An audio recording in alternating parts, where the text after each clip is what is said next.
Ma'am, again, it's not on the presenter mode. We are able to see the entire PPT.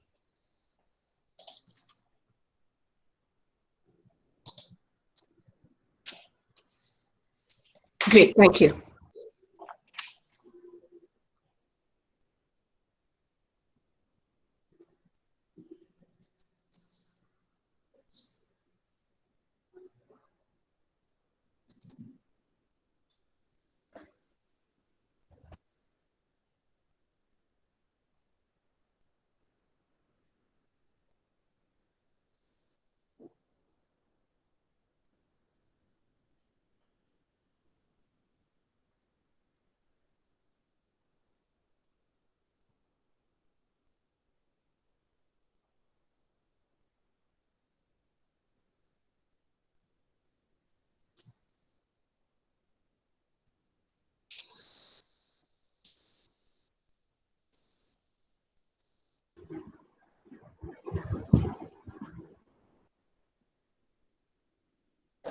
Ma'am, it is 2:35 p.m. and we have 100 participants in the meeting right now. And I request all the participants to go on mute unless you would like to speak to the resource person, or if you have any questions. And I request all of you to turn off your microphones. So it's an honor. Good afternoon, everybody. Thank you for joining back after your lunch break to the third session of the 5-day FDP, fourth day of the 5-day ATAL FDP on productivity enhancement titled Technology, Industry and Education 4.0. It's an honor to welcome the resource person of the next session, Dr. S. Ambika. Dr. Ambika is working as an assistant professor at IIT Hyderabad. And prior to joining IIT Hyderabad, I had the opportunity and fortune to know her and be friends with her and work with her at NIT Warangal.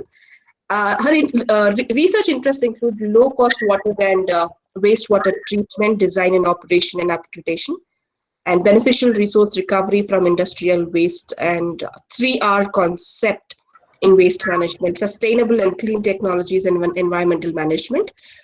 She has a PhD from IIT Madras, and she has also been a postdoctoral fellow at IIT Madras. She has a VARI fellowship, WARI fellowship, and ME project.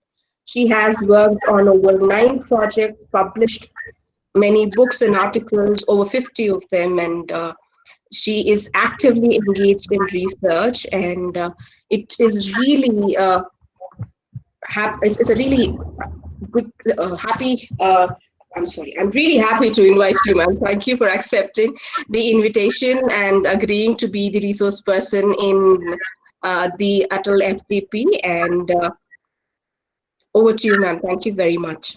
Yeah, thank you. Thank you, Dr. Yeah, thank you.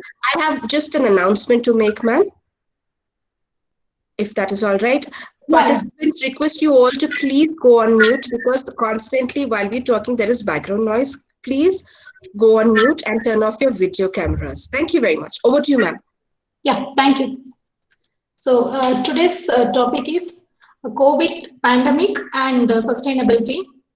So as we all know, 2019 end, officials in Wuhan, China reported dozens of cases of pneumonia of unknown cause, and later they identified it's an infection because of novel coronavirus, and because of a lot of consequences and the spread across countries and the spread across worldwide, the World Health Organization, who declared the outbreak a public health emergency of international concern because of the virus SARS-CoV-2, that is severe acute respiratory syndrome, coronavirus 2, and the disease which it causes is coronavirus disease 2019, and later we started calling it as COVID-19.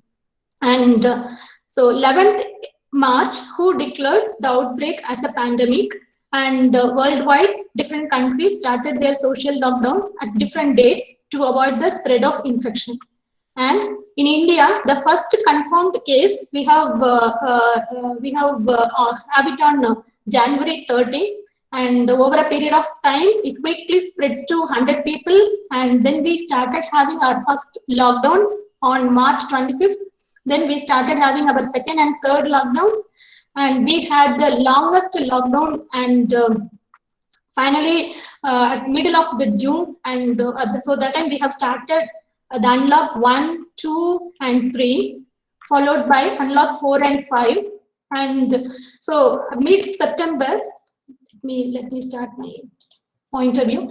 Okay, so mid-September, we started having the decline in the number of active cases, and with different states, okay, especially Maharashtra, Kerala, Karnataka, Andhra Pradesh, West Bengal, and Delhi, Tamil Nadu. So these are all the states always being in top with time to time. So the order changes with time to time, but most of the cases, these states are belong to the most infected states in India.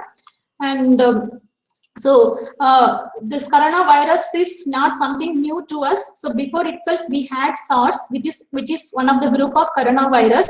But again, this time the virus shape, structure, and the responses, whatever it giving, and the infection, what it starts. So the way it responds is totally different, and because of that, the everyday researchers updated different details.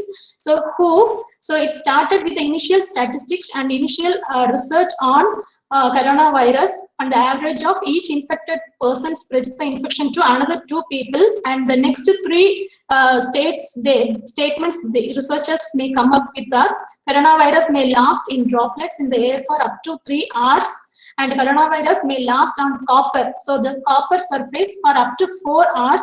But in case of stainless steel, so most of our tape and inside house, the plumbing accessories, most of the accessories we will have in stainless steel every time we touch. So in our life, day-to-day life, more than 100 times we touch this stainless steel surfaces, and if the coronavirus happen to stay on this stainless steel, it will be alive for next 2 to 3 days. So with this information, who started telling that so social distance is must to avoid the spread of these diseases, and they have mentioned that 6 feet distance between 2 human beings is must, and wearing mask is also must. So having this understanding, different countries started their lockdown, and so different protective and preventive measures were announced by WHO and different countries.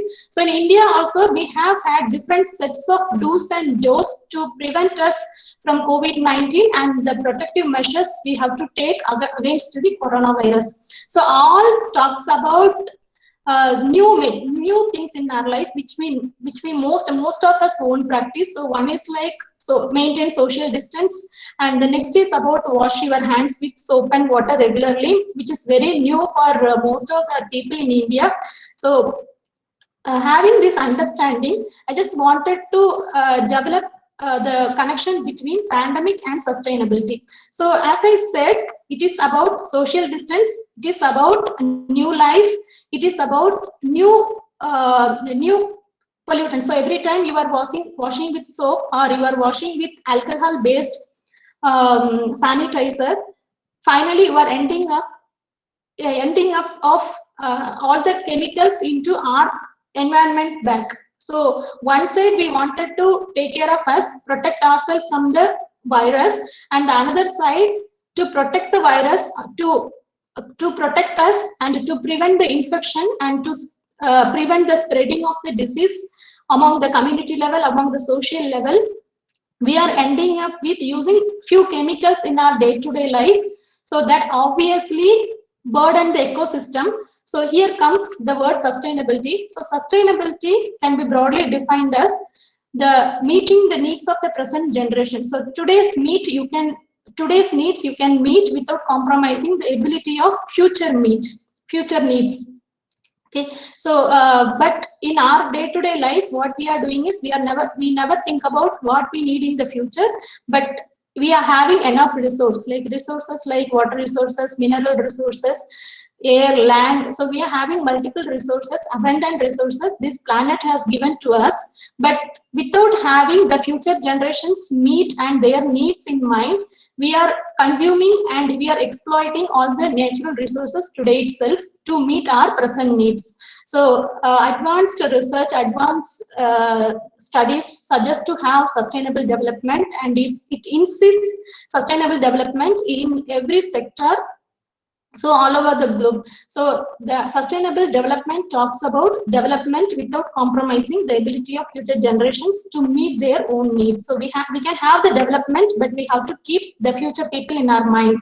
So like this, so what you see is a tree is there and the four people are cutting the trees in a different direction. So it is like, who is the most foolish person among them? So all the four are foolish people. So if we know this detail, obviously we also should know, that consumption of or exploiting of the current natural resources without having the understanding of future generation is foolishness. So having the understanding of the sustainability, I just want to move on the triple bottom line aspects. That is the three basic components of sustainability. So people, profit, and planet.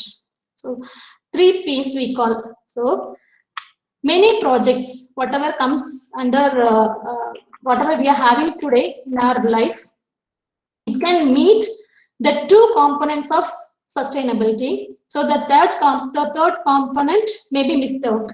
For example, burger from human fecal. Okay, so this is developed by few researchers from Japanese and even few Chinese researchers. They try to extract protein from human fecus, and they wanted to make pizza and burger from those. So because it's a highly populated society, they cannot meet everyone's food needs. So they wanted to have, and human fecus is like free raw material.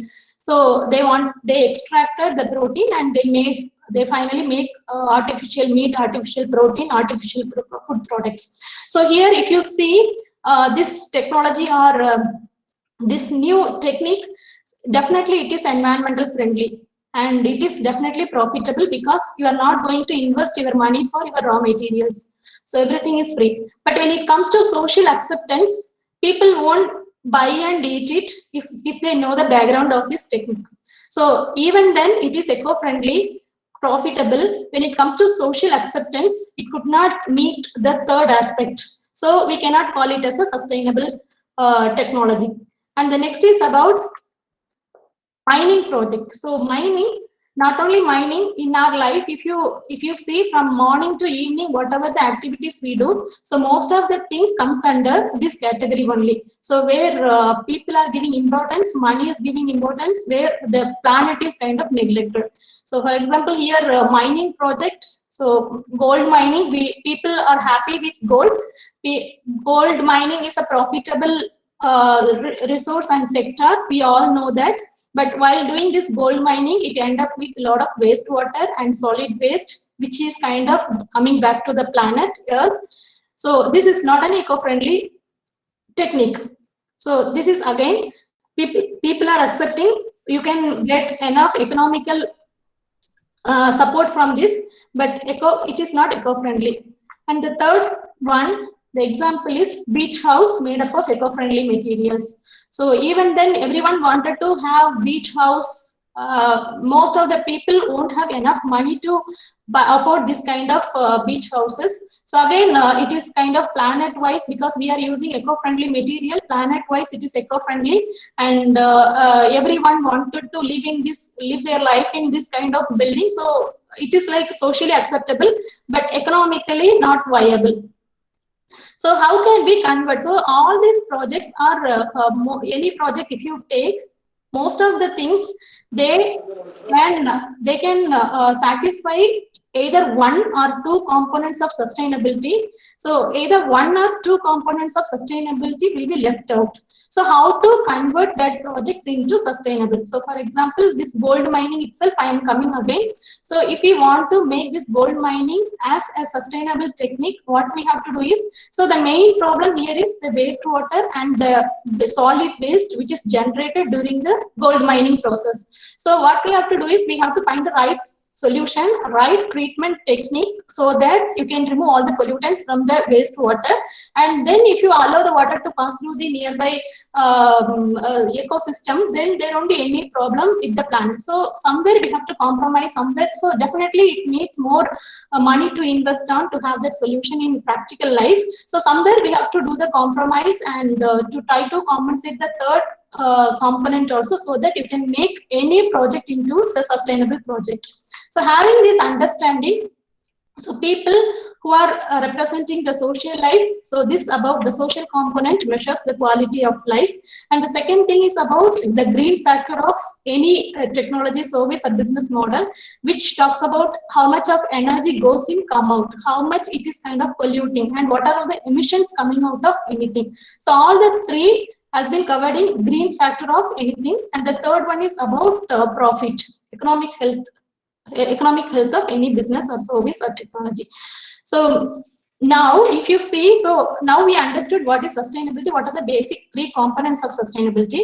But if you see in our practical life, most of the times we give economy as the center point, and the next comes society, because people has to accept what you are doing, then only they'll come and buy, so then only you can run the business. So economy comes first, society comes next, and we always keep environment as the least priority component when it comes to sustainability. But we already faced, our earth already faced a lot of ecological related disasters like climate change, global warming, sea level rise, and acidification, acid rain, photochemical smog. So a lot of environmental disasters we are kind of faced. So this is the right time to stop this, and we have to think of having equal balance to all the three components. So whatever the technique we are going to give to the society, so it should be bearable, equitable and viable, so that it can come under the category of sustainable. So having this understanding, United Nations Department of Economic and Social Affairs, so they have developed 17 goals for sustainable development, which has 169 targets. So it is like a set of universally applicable goals that can kind of balance the three dimensions of sustainable development. So it is from poverty, peace, justice, life above, below water, on land, smart cities. So everything comes here. And now, if you are trying to connect pandemic and the global sustainability, every one of these target goals are getting affected. But the most in the list are the second one, zero hunger, the third, good health and well-being, fourth, quality education, fifth, gender equality, sixth, clean water and sanitation, 8, decent work and economic growth, and 13, climate action. So one by one, I'll explain and how it is kind of the pandemic is having its influence on global sustainability. So here again, one more point is every country has its own degree of impact on economic, environment and social aspects. But with country to country, it totally differs. For example, European and African country have different degree and variety of its impact on sustainability. So as a whole, what I wanted to say is these are all like general things which has been reported multiple times by multiple reports, multiple magazines in worldwide. So pandemic global sustainability and the target is now goal to zero hunger. So how this pandemic has affected the second target goal of SDG, that is zero hunger. So once the lockdown starts, the first thing what people around the world have done is shut down of all the industries, all the factory outlets, and everyone kind of locked inside themselves. So because of this, the first major effect was reflected on food and agricultural products, because most of the food and agricultural products are organic in nature. You cannot store them for a long time. So what happens is, because of the supply chain, okay, so a lot of food is getting wasted in one side, and another side people are kind of not having enough food security with potential impacts on prices. So even in some countries, what they have done is restrictions on movement caused the planting season to be missed in agricultural sector, and this further results in local food demand not being met. Okay, most of the developing countries, so the people started having the fear. People and the government both started having the fear of citizens may die of hunger rather than from the actual COVID-19 situation. So one side, people are dying of hunger because of not having a proper supply chain, and another side, a lot of reports started discussing about the food waste on the rise because of this COVID-19 situation. Even in India also, so the famous magazine which talks about the environmental and sustainability aspects down to earth, so it has come up with two major reports, one on April 14. So what they have done is, so they actually went and see all the wards where all the food grains will be stored, and they end up with giving a statement, and the statement is lockdown have led to hoarding and higher supply chain wastage. So finally, lot of grains went to dump site before it reaches to the actual people. It was kind of intended to. The second statement that they have made is on August 2020. So it is connecting the food waste with the climate emergency. So we all may think like, what is the connection between food waste and the climate emergency? So definitely link is there, because food waste are biodegradable in nature, and every time food is kind of getting degraded, it emits a lot of poisonous gas. So every poisonous gas has its own impact on climate change. So the food waste releases gases like carbon dioxide, nitrous oxide, methane. So all these are called as greenhouse gases. Most of you know that, which has a huge cause for this climate change and the global warming. So they started giving a statement that food is wasted instead of reaching to public. The another statement is food waste causes huge climate emergency. So in the middle of August 2020, they have made this statement. So the next is about good health. Okay, so World Health Organization reported that, so good health, we already know COVID-19 completely affected people's well-being, but again, when we had analyzed the different reports, so it starts with the health workers who are in the front line of dealing with the people who are really infected and who are involving in multiple surveys and multiple statistical. Definitely they will be like ground level workers. So people from low and lower middle income countries, major shortage of health workers was faced, and number of deaths of health workers infected by the virus is rising because of the initial during the initial phase of the outbreak. The only reason was lack of proper personal protective equipment, because most of the countries started closing their border, and whatever the equipments they had, they wanted to have it for their country. So in that case, the other countries started suffering, and due to the shortage of this global supply, so all this has happened. And the next is about quality education. So we are all in academic, most of us are in academic, and we kind of evidenced for this one.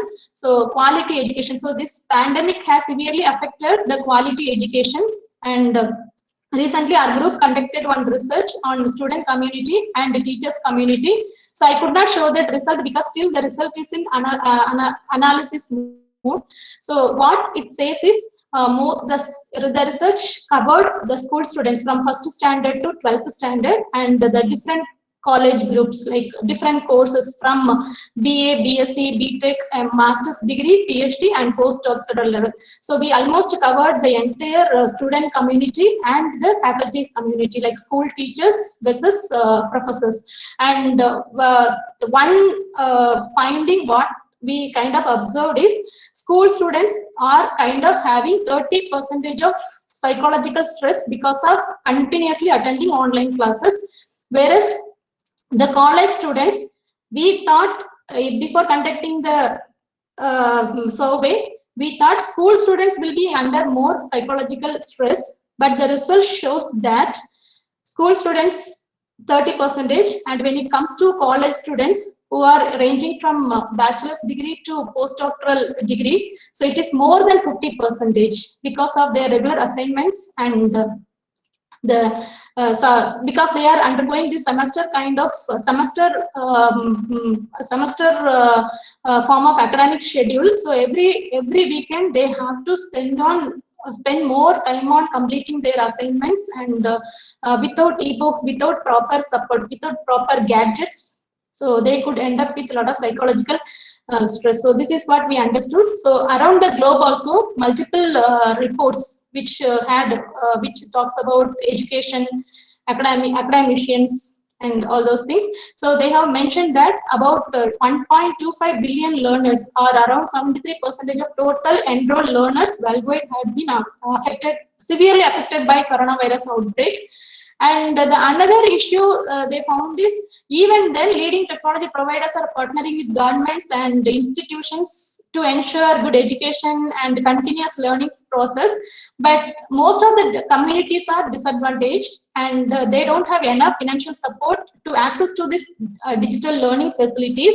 And most of the low income and middle income countries, so again, the pushing of kids into laborship increases, and violence against children, and subsidized school meal programs. Because there is no access to this school meal programs, so this is one of the reason most of the kids are kind of pushed into laborship again.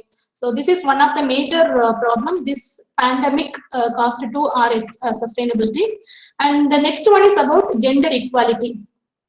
So even then, men and women both are locked inside the house. So most of the reports says that women are exposed to domestic violence because they are kind of confined with their abusers inside the house. And most of the time, when they repair for the social support services, they could not get the urgent assistance. So because of that, they were under stress, and they faced a lot of domestic violence during this period. And most of the people, women, they kind of lost their jobs during this phase, and that is another one major reason behind this violence on women.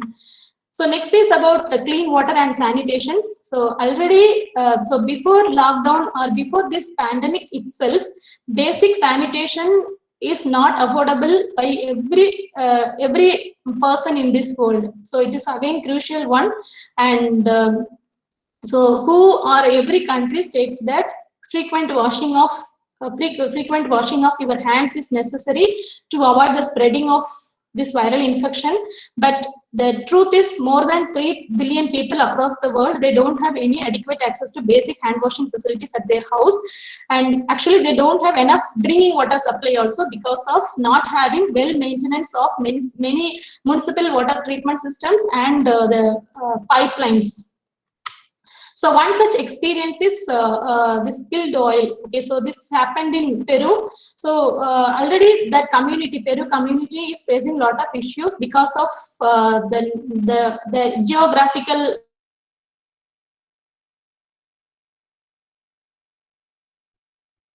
this oil spills. So this oil spill, whenever it happens, so you all know that oil will be on the surface of water, so it won't settle down quickly. So if water is kind of getting contaminated with oil, so it will take years to get rid of oil. So you have to drink the oil contaminated water only.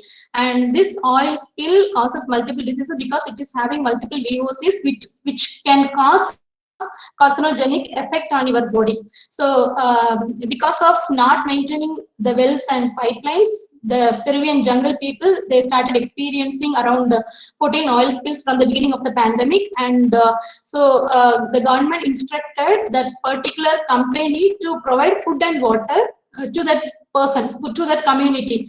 But what so they have tried their extreme level, but what they found is, So because of the shortage of food supply and social lockdown and the restrictions in their country, they could provide only 1 glass of water per person per day for nearly 1 to 2 months. So whoever found their own food, they could eat. Other than that, everyone has to depend on the oil spilled water only. So these kind of situations were reported a lot of low and middle income countries because of not having strict rules against this pollution. So people used this time and they started releasing all the emissions, all unwanted things into the nature. So this is what I wanted to tell. And the next is about good jobs and economic growth. So we all know that this, because of this social lockdown and pandemic situation, the world's economic growth was completely down. So but here it is about good jobs. So people who got educated, better education, so they are kind of safe compared to the people who are kind of having little less education. So they are at higher risk of losing their jobs first. And the reason behind this was like critical lack of investment in education and training. And the next one is mismatch between the actual education and the employment they were into. And the third one is about the population needs. So more labor, cheap labors available, obviously. So whoever is asking for high salary automatically removed by every company. So this is again faced by many of the countries. So the next is about the climate action. So climate action, so it is about carbon emissions, because carbon dioxide, methane and nitrous oxide, these three are the major compounds which causes global warming, greenhouse effect, global warming, and can change the climate.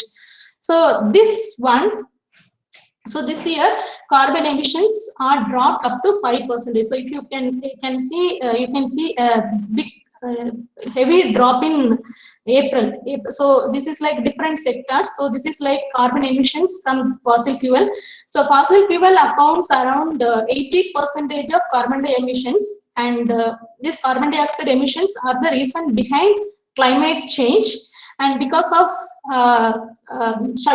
temporary shutdown of airlines, temporary transition to the work from home culture, so we started avoiding transportation, and many of the industries, factories got shut down, and because of that the carbon dioxide emissions started going down.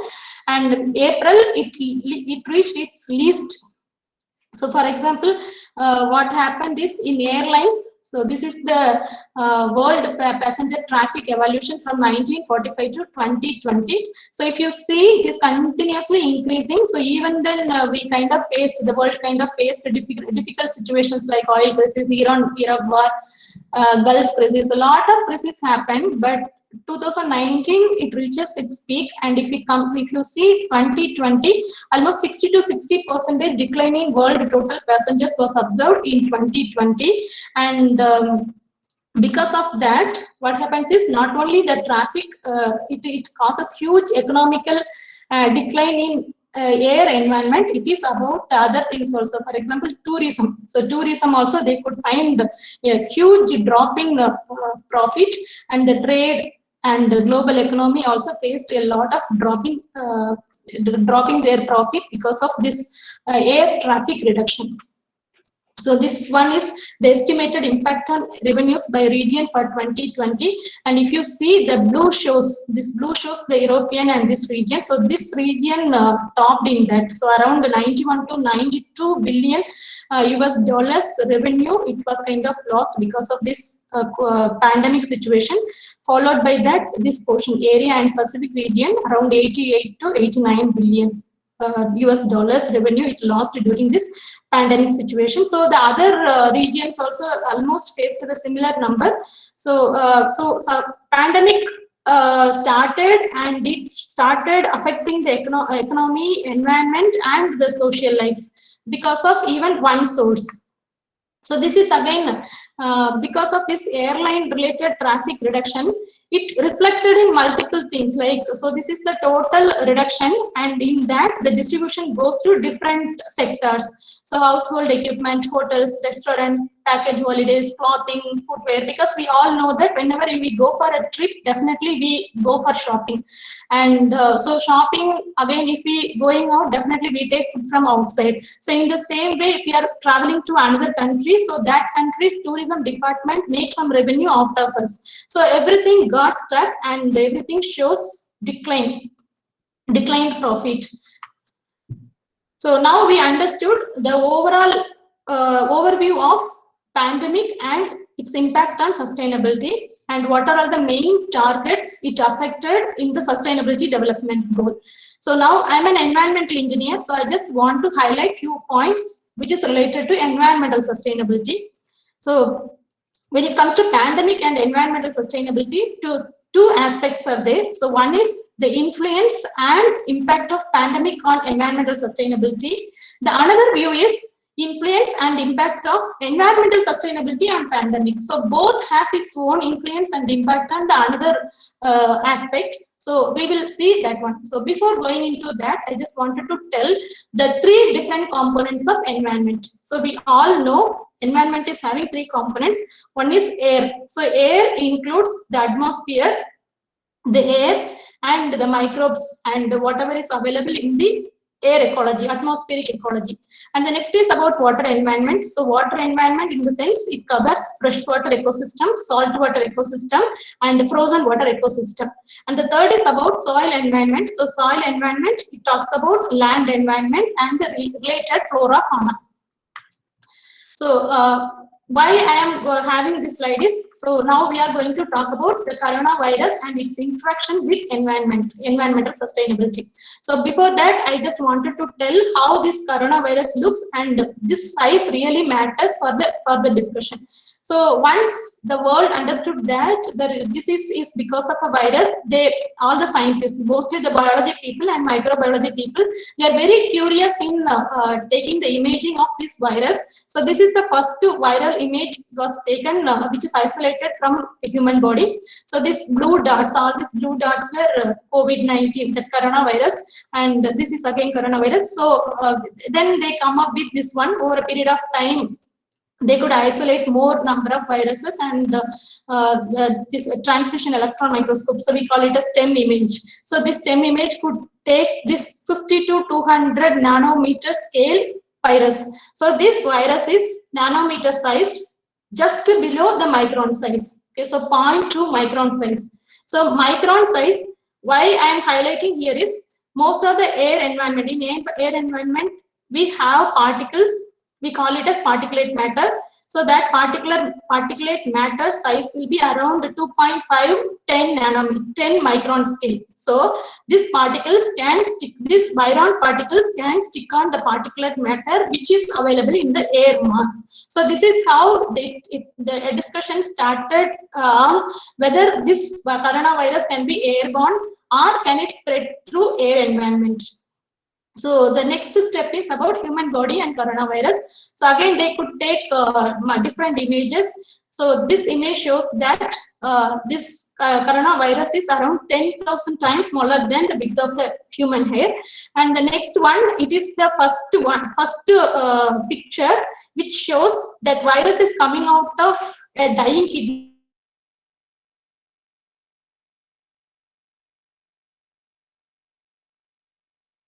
Virus is trying to come out of the kidney and it is trying to affect the next organ.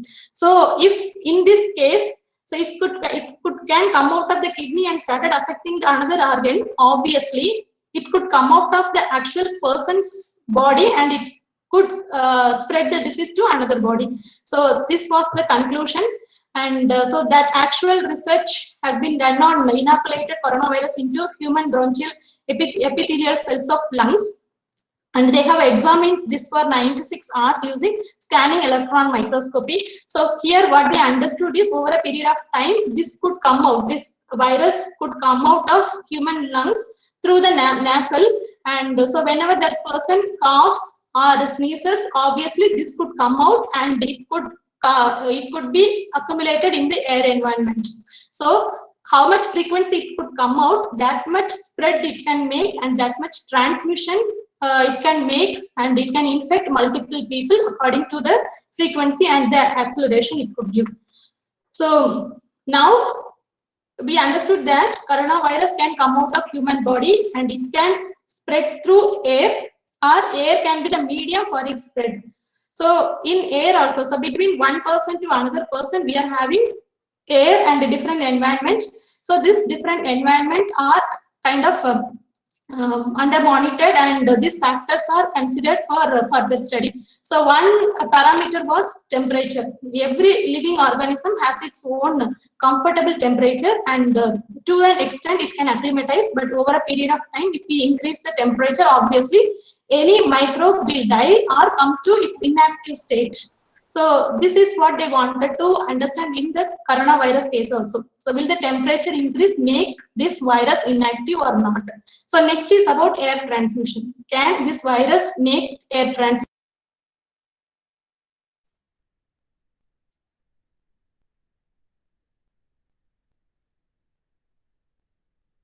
Ma'am, you're on mute, ma'am. Ma'am, you went on mute.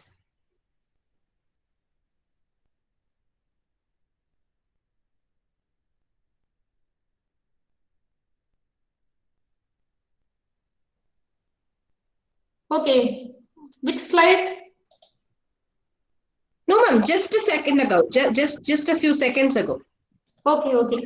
You can continue from where you stopped. Yeah, okay. So can the insects spread this virus? Because a lot of beetles and housefly are already proven that it could take the particulate matter. So I have mentioned that air is having particulate matter, and even pollens from flowers are particulate matter. So bees can carry that pollens and it can do its own activity. So in the same case, can these insects also be the carrier for this coronavirus? So this is another view of having researchers. Researchers are working on that area, and the another one is surface.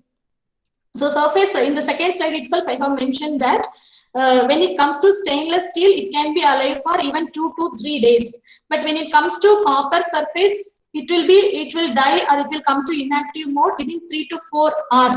So all these are different environmental parameters or environmental factors which influences the spread of coronavirus and the extent of the pandemic. So if we see the nexus between air pollution, human, and coronavirus, so the first question is air pollution making the coronavirus pandemic even more deadly? So we know that a long time history, we know that air pollution damages lungs and respiratory system completely. We know that a lot of proofs are there. And the next is about large virus-laden droplets from infected people's coughs and sneezes falls into the ground within 1 to 2 meters. So we know these two things, and previous studies have shown that air pollutant particles can stay on the particulate matter, and these viruses can cause multiple diseases.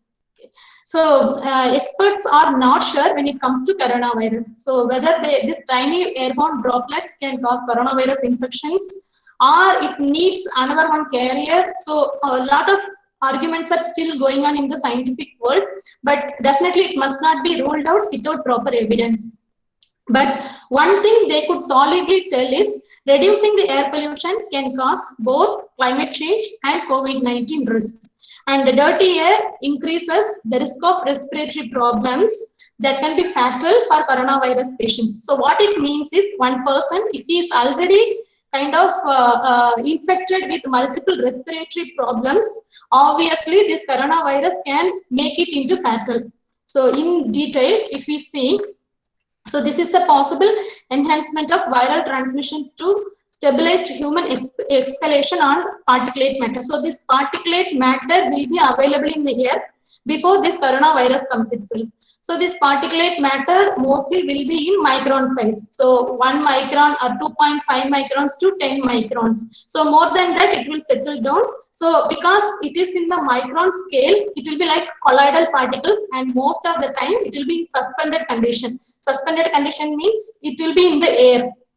So this virus is nano size. So whenever it is released from a human body through sneezing or through coughing, most of the time this particle, this viral particle can stick on the available particulate matter surface. So this particulate matter so always move from here and there, like Brownian motion we call it. It's like a zigzag movement. So always it will be in moving condition. So we inhale, we exhale. So it is like normal human respiration system does. So in the same way, whenever we inhale this particulate matter, and if that particulate matter carries this virus, will it cause infection to the human being or not? So here again the same only. So if it is a droplet less than 5 microns, so if you are in 1 to 2 meters, definitely you will get infected. But if you maintain the social distance of more than 2 meters, you won't get infected. But if it is airborne, you have to have the distance of 7 to 8 meters. So in that case, public events has to be banned. The another one, if it stick on the particulate matter, and if the virus has the capability of staying alive and cause infection for a long time, because this particulate matter has to travel from one place to another place, inhaled by the another person. So throughout this journey, this virus has the capability of being alive and cause infection. Then we have to maintain more than 8 meters, or what it says is more than 8 meters also it can travel. So only solution is we should have antivirus face mask all the time.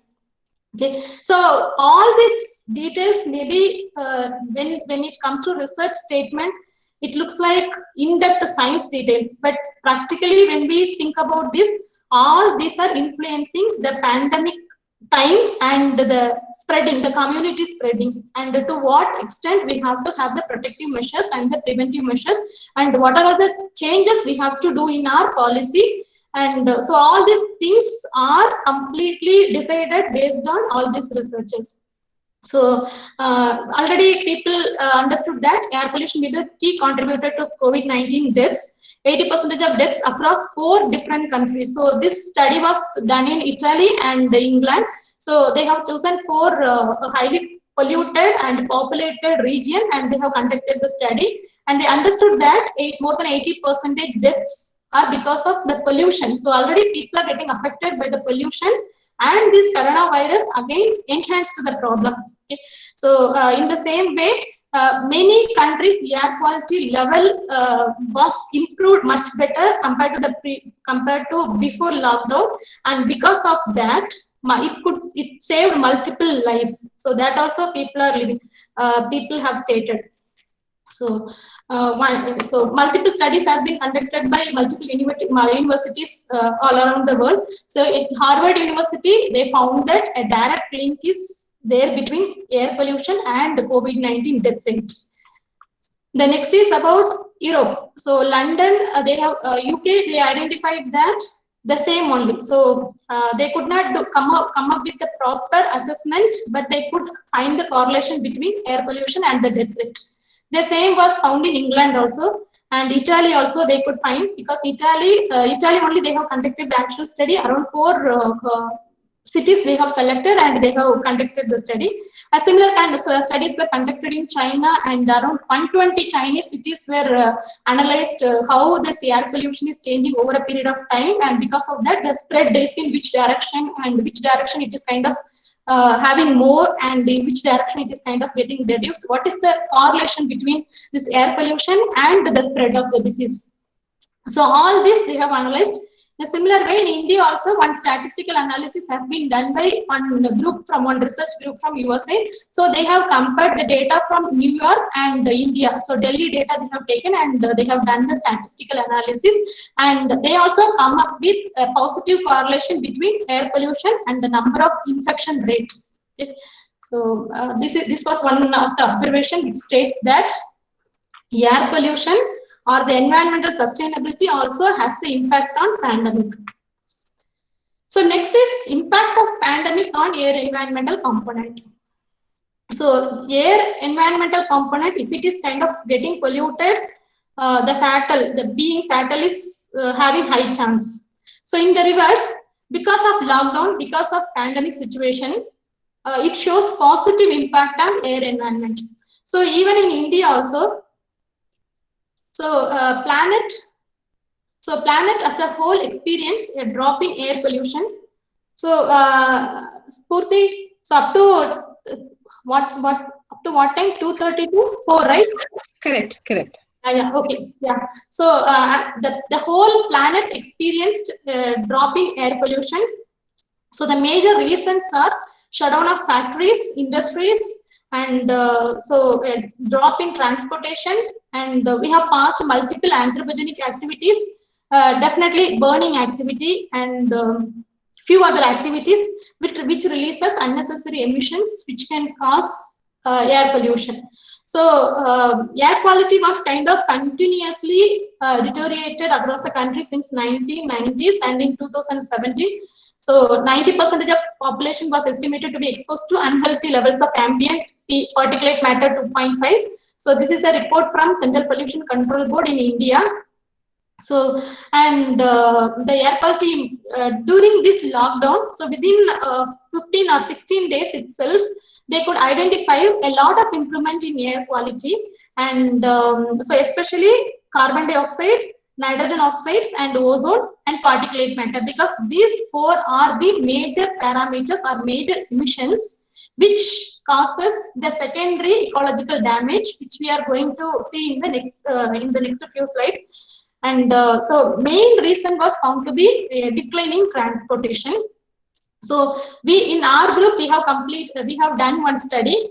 So this is about impact of lockdown on social lockdown on sustainability. So it starts with, because of COVID-19 we had a pandemic lockdown in India from March 25, 2020, and so we know that air pollution before lockdown was worse, and because of this lockdown we had clear sky, we had improvement in air. So because of this, what is the impact on environment and health of people? So for this we have selected these three parameters. One is photochemical oxygen creation potential, I'll explain it later, acidification potential, and third is eutrophication potential. In the same way, health risk was assessed for cancer risk and acute and chronic health hazard index. And the study area are Delhi, Bangalore, Hyderabad, and Kolkata. So this study was conducted for 4 different cities. The 4 cities were selected because of their pollution level and the reports available in the past years. And the next is about the available data, because to do any study, to come up with an actual analysis and the interpretation, we have to have enough data, and we needed data for 2019 and 2020 and regular data. So every day, every 1 hour, we have to have the data, then only we can do the study. So from the Central Pollution Control Board we can take all this data. So we have split it into 3 variations. So this is spatial variation, and this is timeline variation, temporal variation. So one is 2019 versus 2020. So compared to 2019, how the environmental sustainability and so in terms of environmental impact indices and health risk indices has been improved or declined in 2020 because of social lockdown. That is first one. Second is about weekly and bi-weekly assessment. So this weekly and bi-weekly assessment has been done for before and during lockdown. So before weekly lockdown was like 4 to 11 March versus 25 to 31, so 7 days, and bi-weekly was like 14 days before and during lockdown. So we have calculated, and we have done all the analysis, and we come with different graphical representation. But before that, I just wanted to tell what is all these things, what we are measuring, how these indices are relevant with sustainability. So I told sustainability has 3 components. One is economy, environment, and ecology. Social, ecology, and economy. So this considers two aspects. So one is about environment, another one is about social health. So we did not consider the third part, economy part. We considered only the environment and social part. So to assess sustainability, so anything, if we want to have an assessment, finally you have to quantify it. So you cannot qualitatively tell like it is more, less, or comparatively less. So all these are high risk, severe, low risk. So all these things are quality parameters. But when it comes to this assessment reports, we have to have numbers to weigh the impact. So here comes multiple indices. So for example, acidification potential, global warming or climate change potential, smog, ozone or photochemical oxidant creation potential, stratospheric ozone depletion potential. So all this represents all these are calculated based on air emissions. And similar way, the emissions in air, pollutants in water, pollutants in soil can give values for the other parameters. So we are having multiple parameters. So we have selected few parameters based on the available data to calculate the sustainability indices. So the first one is smog creation potential. So many of you might have seen this thing. So smog is like a mixture of fog and smoke. So how we are kind of ending up with this smog? So this is from NOx and VOC, volatile organic compounds and NOx. So in the presence of sunlight, this react and finally it will create this smoke and fog. So together it will cause this kind of situation. So every year, November, December and January, our capital Delhi was continuously repeated for this smog, and even cities like in Hyderabad and in Chennai also, previous time and previous time, multiple reports covered this one. So multiple reasons are there, and the effects are like mostly air composition, time of day, physical characterization of that particular area, weather, then which population is kind of exposed to. So a lot of things are there behind that. But so I wanted to show this figure. So this shows the visible representation of smog. So photochemical oxidant creation potential. So here, if you see, Delhi's air quality has improved remarkably during the shutdown. So we could not find any fog or smoke during this lockdown. Within 14-15 days itself, they started releasing this kind of pictures.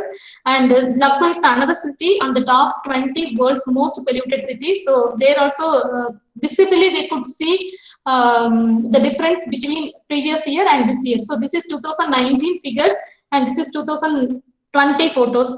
And even in Mumbai also the same happened. So even in the other cities also it happened because of the roads become completely empty, and most of the pollutants, whatever here I mentioned, like NOx or pollutants, are from transportation activity. So, and industry, some of the industry pollutants or emissions also be the part of that reaction. So because of temporary shutdown and cutoff of all these pollutants, so the actual reactants are not available. So reaction did not happen. So smog did not happen this year. And this air pollution has reduced dramatically in India. And because of this, this Northeast India people, they could see the snow-capped Himalayas 200 kilometers away for the first time in their 30 years life. So most of the reports and pages continuously, they were telling like,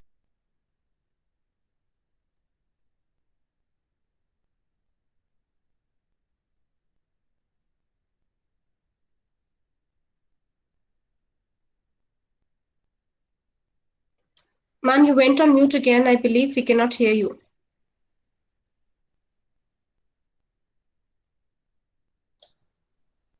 You're on mute. Yeah. Now you can hear you. I don't know.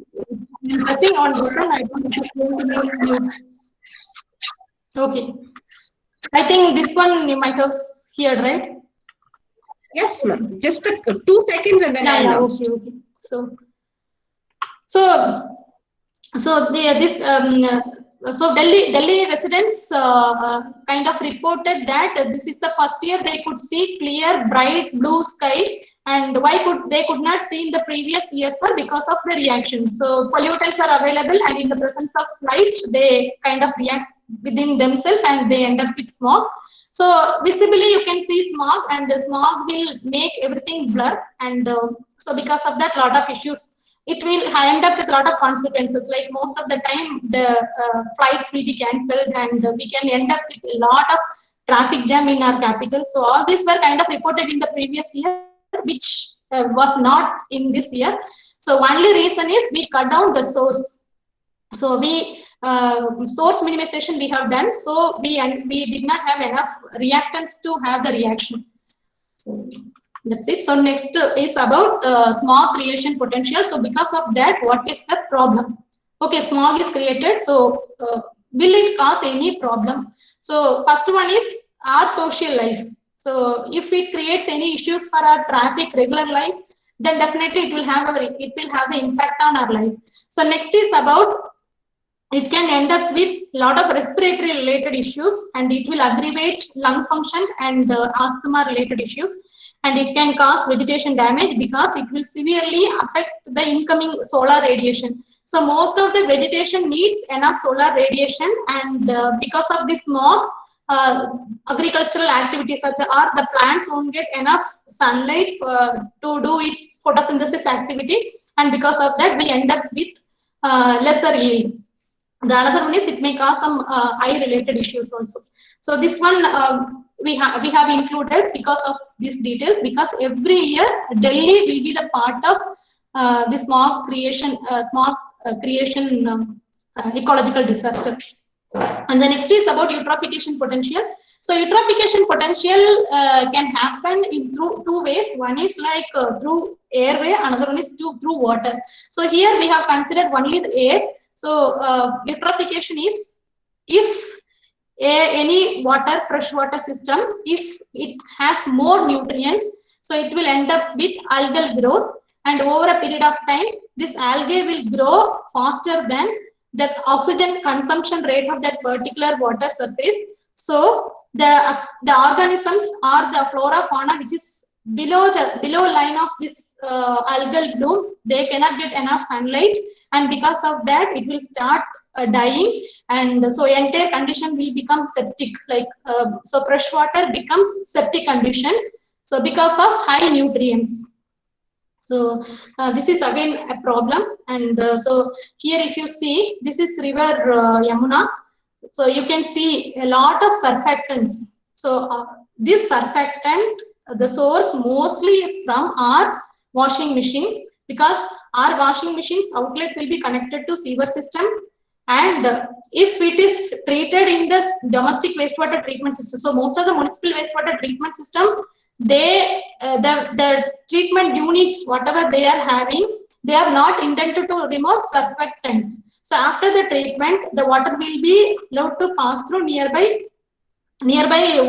waterways. So if the city has ocean or sea, then it will be allowed to pass through ocean. So if the city is not having ocean, and if it is having a lake or river, treated water will be allowed to discharge to nearby river or lake. So this is what happening in India, and so because the surfactants are not taken care in the treatment system, finally it end up with the river system where we are kind of discharging the treated water, and over a period of time we can see this kind of bubbles, okay, and the foams and bubbles. The same thing happened even in Bangalore city also, which is having multiple lakes. So a lot of water, treated water end up in lakes, which is having huge foams. So finally it came back to the city itself. So this is 2018 photo, and this is 2020. So local people, they have mentioned that this water in Yamuna river looked cleaner than before as industrial units are shut down, and this is because of flow of pollutants is not taken place in the river. So a lot of photos you also might have gone through. So this is one such example, and not only Yamuna river. So throughout the country, multiple rivers which is famous for their pollution. For example, in Tamil Nadu, Chennai Kuam River. So this is very famous for its pollution. So there also it was like cleaner and plastic free. So during this lockdown time, and they could see some visible birds and some life also. So which is kind of they could not see for past 20-30 years, and they were kind of evidencing this for the first time.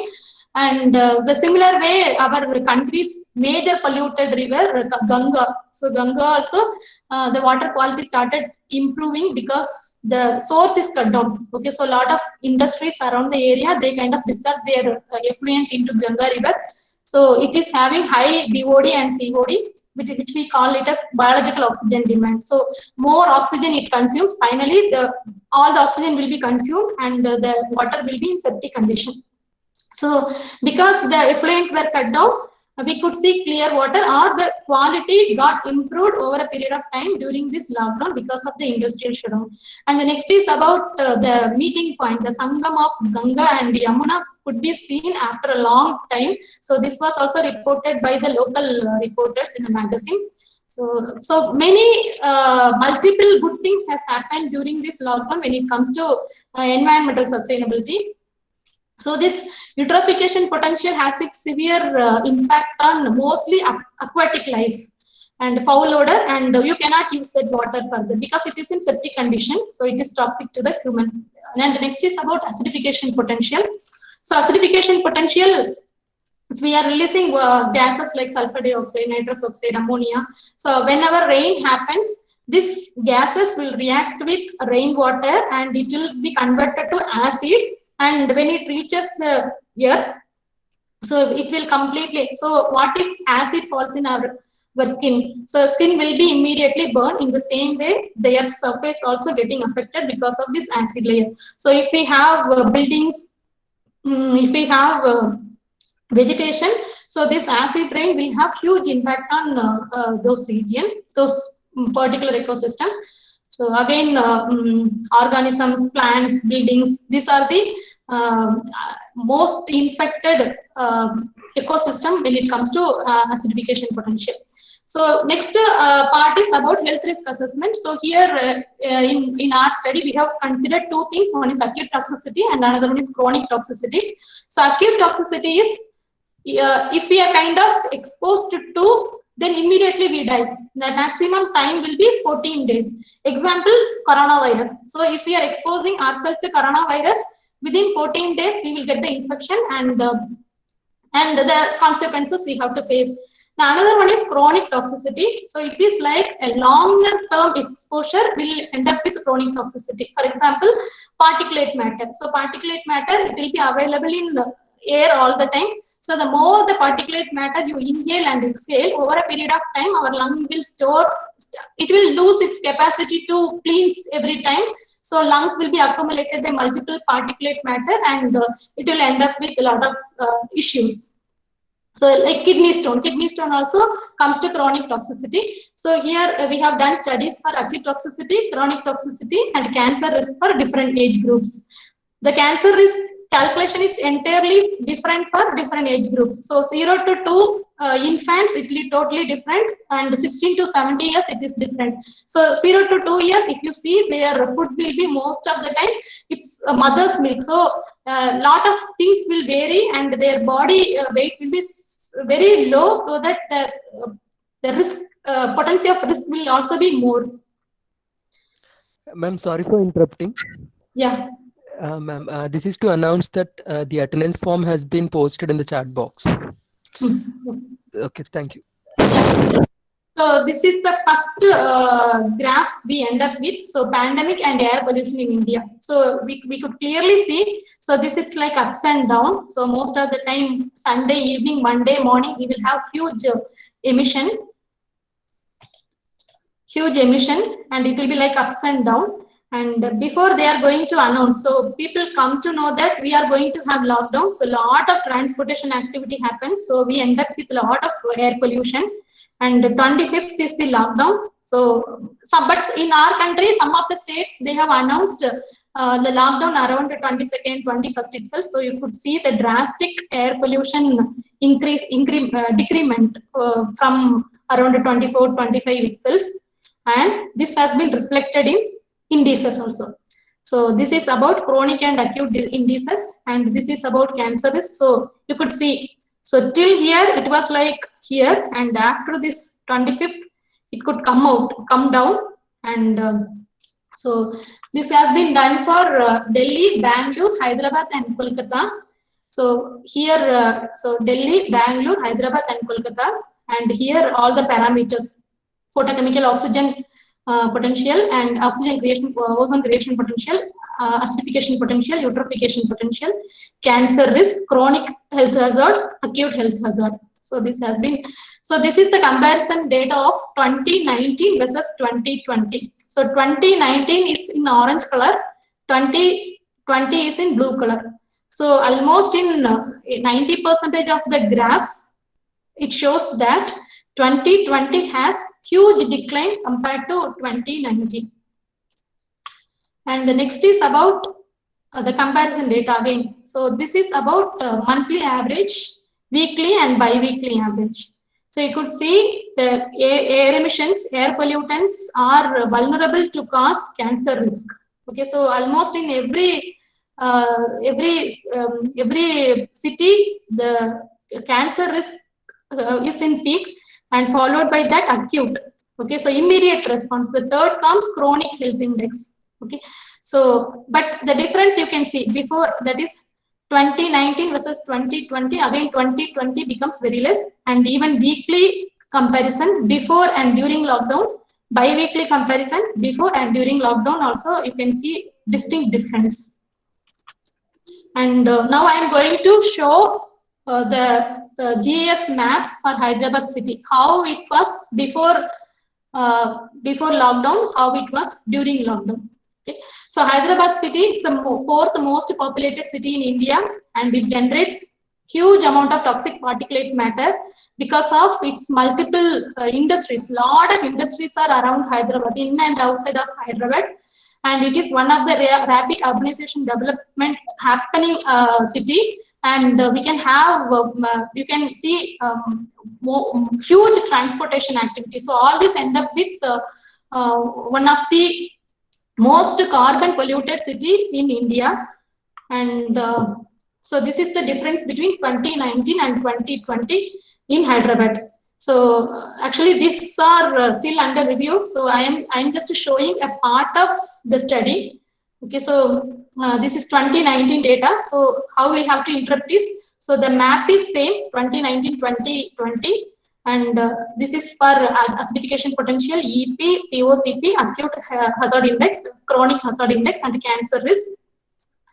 And the more red, so towards red it is toxic, and towards greenish it is least toxic. So yellow will be in middle. Okay, so red, yellow, and it has to go into deeper green. So you can see the difference between 2019 and 2020. So you could see the reduction in red color, and it end up with more of green zones. Okay, so that shows that even environmental impact indices and health risk indices are having its own declinement. In the same way, weekly average also shows the similar graphs. So weekly and bi-weekly also shows the similar graphs and similar observation. So this is one of the study we have done, and now I wanted to summarize everything with the 4 aspects. One is carbon emission, waste, wildlife and habitat, and energy. So what is the influence of pandemic on environment? So one is carbon emission. Already we have covered this one. So around 62% of declinement in air transport happened, and because of that we could see a huge decline in carbon emissions. Next is about energy. So one way, a lot of carbon emissions were declined because of declinement in transportation activity, but to balance that, we could get the same amount of carbon emission, almost the same amount of carbon emission, because of more energy utilization, because we all are end up with having the broadband demand. So that was kind of increasing electricity consumption and power consumption. So every increment in power consumption, every unit increment in power consumption, it will be like equivalent to carbon emission, because 1 kilowatt of electricity production will be equivalent to few kg of carbon emissions. So if you are utilizing 1 watts power supply, automatically you are imparting like few much kgs of carbon emissions. So somewhere it is kind of declining, and another way it is kind of balanced. But as a whole, if we see, we could see a decline in carbon emissions during the lockdown stage. And the next is about wildlife and habitat. The different countries, lot of news are fake, and different countries they could see clear water, and because of that they could visibly see multiple birds, animals in their aqueous regions. So in Venice they could spot jellyfish, and in India, in Orissa, so we could see this one. A lot of turtles came, and they kind of 3,30,000 eggs they could form during this time. So which is kind of that this tortoise kind of avoided that beach for a long time, and they were telling multiple reasons. They are telling, like biologists are telling, like lockdown is not only the reason, not the only reason for these animals to come out. Multiple reasons are behind that, but whatever it is, we could see this tortoise during this lockdown time. And but not all the things are positive, because few ecosystems are at risk also, because mainly the animals which are in zoo. Okay, so this people who maintain these animals, they were also kept in lockdown, and because of that they could not give proper food to them. And the people who were kind of securing the forest land, so they also in lockdown. So because of not having enough monetary systems and security, so people end up with poaching animals. So in Africa they killed around 6 rhinos, which are kind of rare in species, and like hectares of Amazon forest land were kind of deforested for different purposes. So this also happened during this lockdown. And another one challenge in front of us is waste. So during this lockdown, we end up with different form of life, different way of living our life.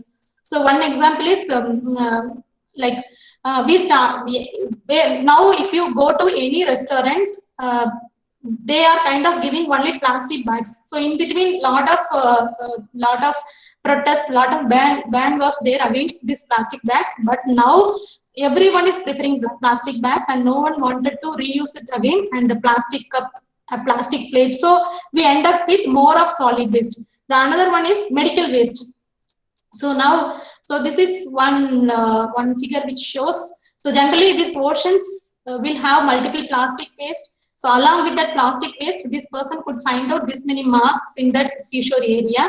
So we end up with different kind of waste, and different kind of infectious and non-infectious waste. And this shows the difference between 2016 to 2019 waste composition and 2020 waste composition. So it is more of papers, plastics, then chemicals, and metal electronics waste. So because we started using multiple gadgets, we are in situation to buy multiple gadgets. So over a period of time, it will be like having some issues, and it will go to dump site. So this is one of the challenge right in front of it is in front of our eyes. So which is a major problem. The another one is about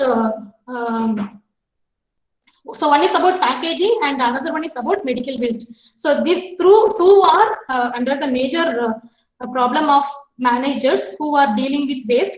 The another problem is the more it is kind of reaching to the nearby ecosystem, again, if the virus is having enough capability to live and being alive, then again it can cause problem to the human beings only. So this is the next problem which we have to face if we are not properly managing our waste. So what are the lessons learned, and how we are going to pay forward? So pandemic and sustainability. So this pandemic So it is like, it shows a lot of environmental challenges, lot of economic challenges. So the economic challenges caused by the coronavirus will gradually resolve on their own, but the environmental benefits, whatever we got, okay, so this is one such image. So this, so 13/10/2020. So we have started like unlocking, and we are giving relaxation to open multiple sectors. So whatever the benefits we got during that lockdown time, again we are losing it. So this is the photo taken in Chandigarh city in October. So again you could see a lot of fog and mist. We call it a smog.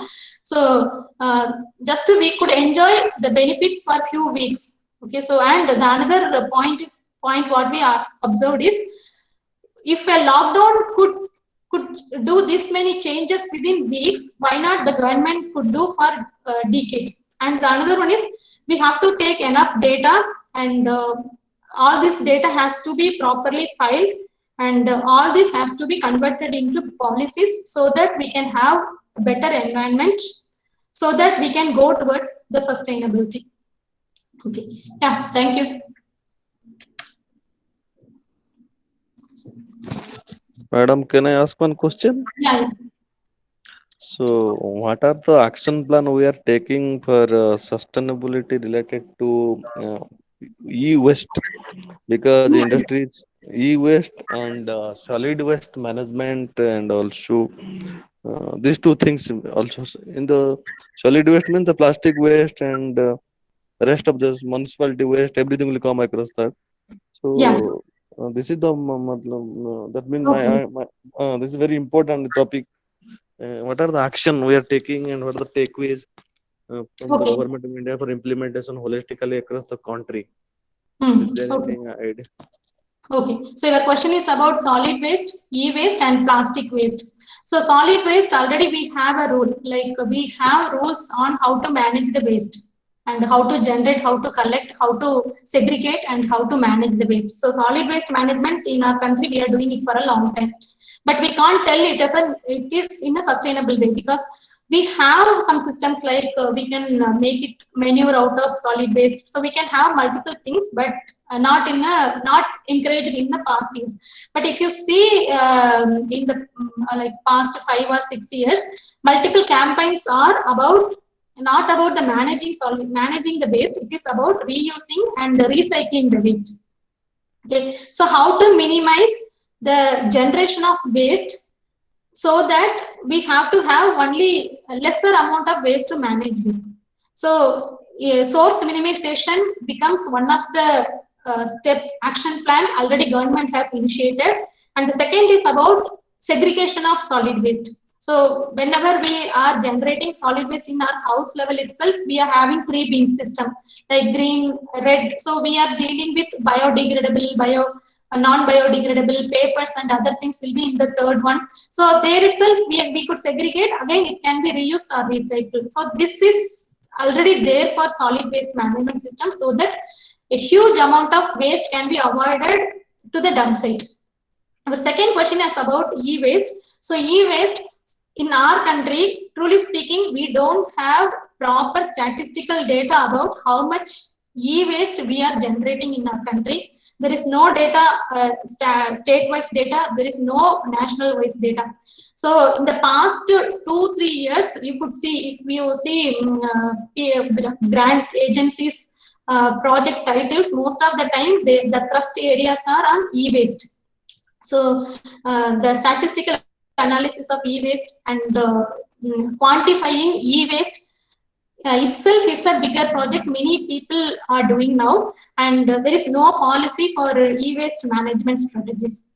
So these are all now in line. So people are doing quantification, people are working on policies. As of now, IIT Madras is working on policies for managing e-waste. And the third is about plastic waste. So plastic waste, initially we went in a path like how to degrade plastics. So now it is about converting plastic waste to usable chemicals or chemical recovery from plastics. So instead of seeing waste as a waste, we started seeing waste as a resource. And so a lot of research is encouraged in those thrust areas. So this is the first action plan, and even many places they have started implementing pilot scale projects of converting plastics into fuel. Yeah. Madam, there's one question. Um, because when an individual is getting exposed to coronavirus, so the RNA and DNA derivatives getting changed individual to individual. There is one reason behind that. Pharmacology people cannot able to bring one single medicine for the all individual. That is what I heard. Is it Yeah. true or any? Uh, Sir, can I you am comment not on a this? microbiologist or the pharmacist to exactly give the answer, but whatever you are telling, I also have seen in multiple reports. So this generally virus is every living being have its own adaptability.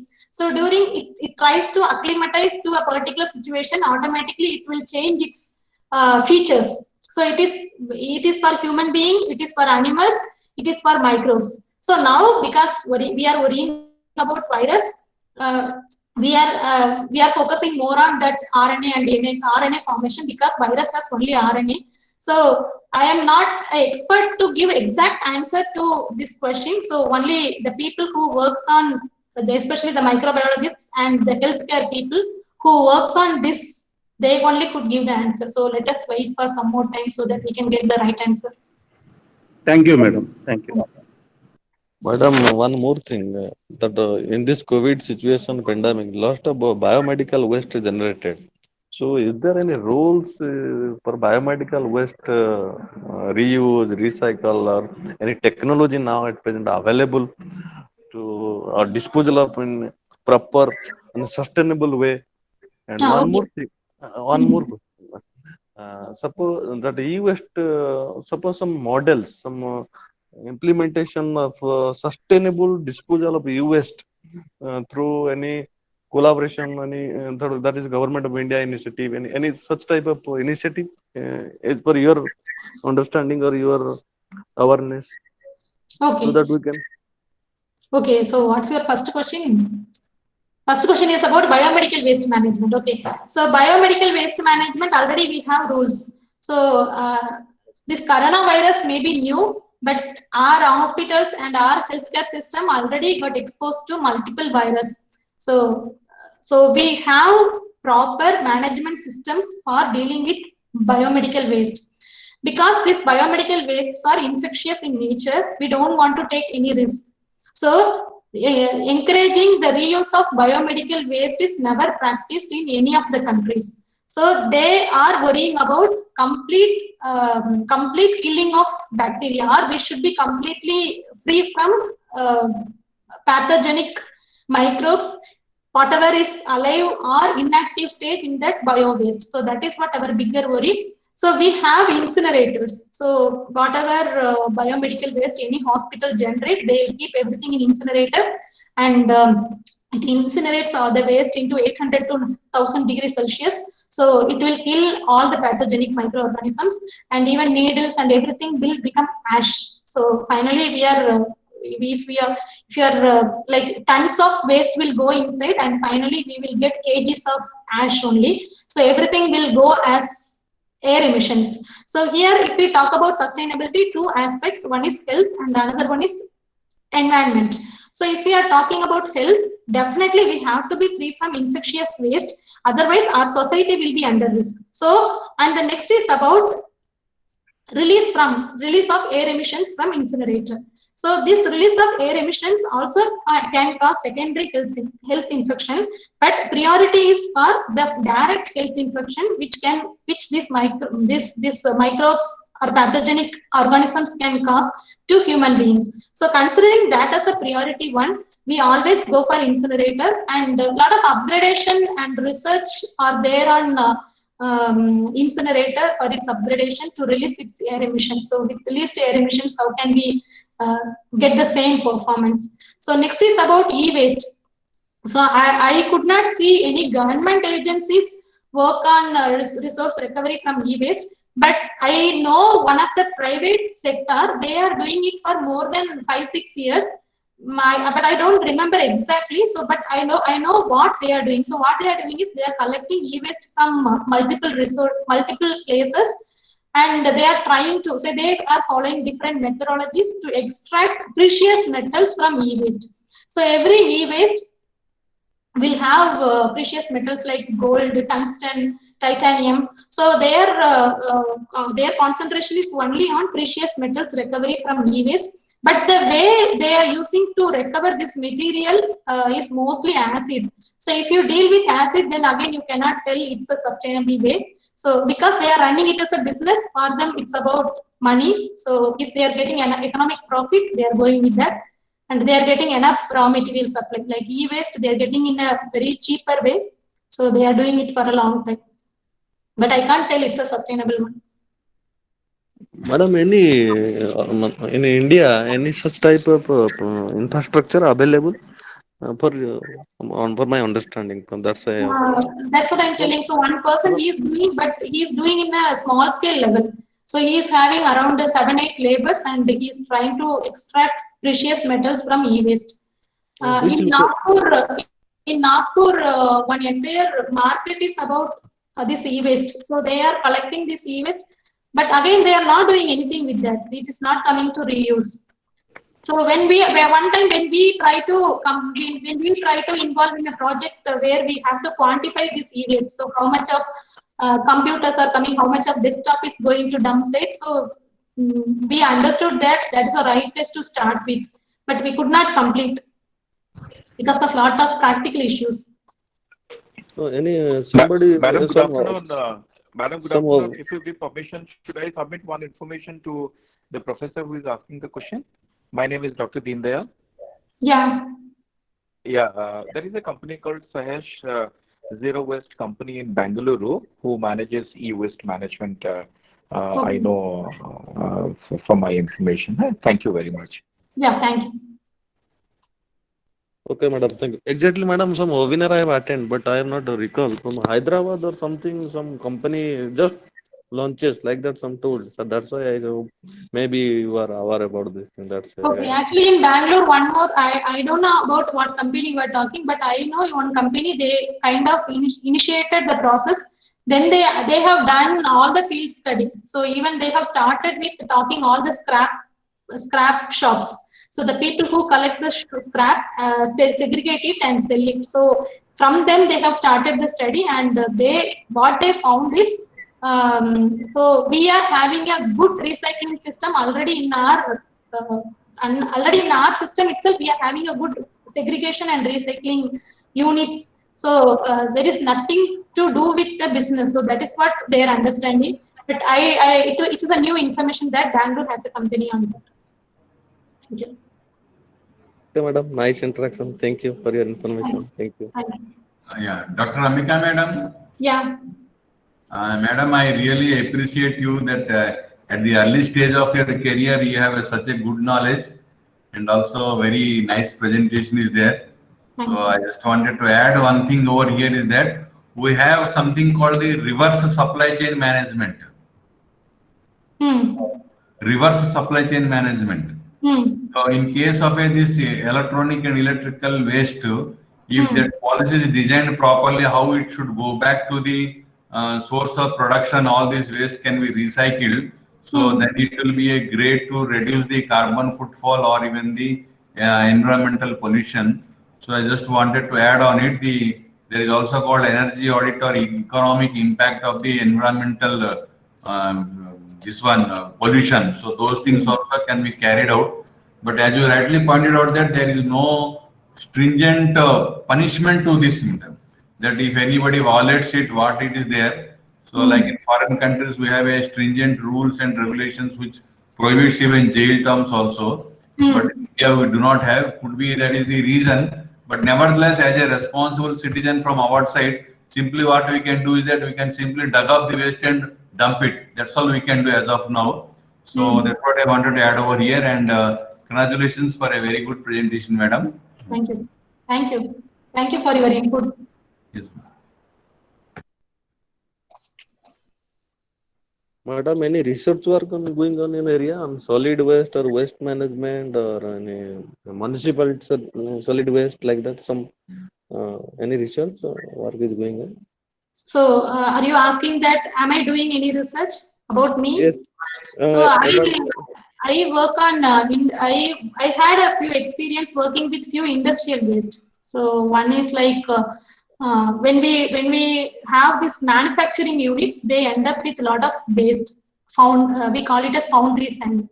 So after that foundry process, so multiple times they use the sand and it will come as a waste. So it's like tons and tons of waste. Finally, they end up with which is not suitable for our landfilling purpose. Mostly it goes to dump site, and it may have few heavy metals also. So I worked with that waste. And the next is about electroplating wastewater. So it is like in Ambattur. You might have heard in Chennai, an industrial cluster called Ambattur. So they are having a lot of electroplating industries. So from we have proposed one project there. It is about they could have that treatment system inside their industry premises itself, and they could the inlet will be wastewater and the outlet will be water plus metals. So water also they can use it back, and metals also they can use it back.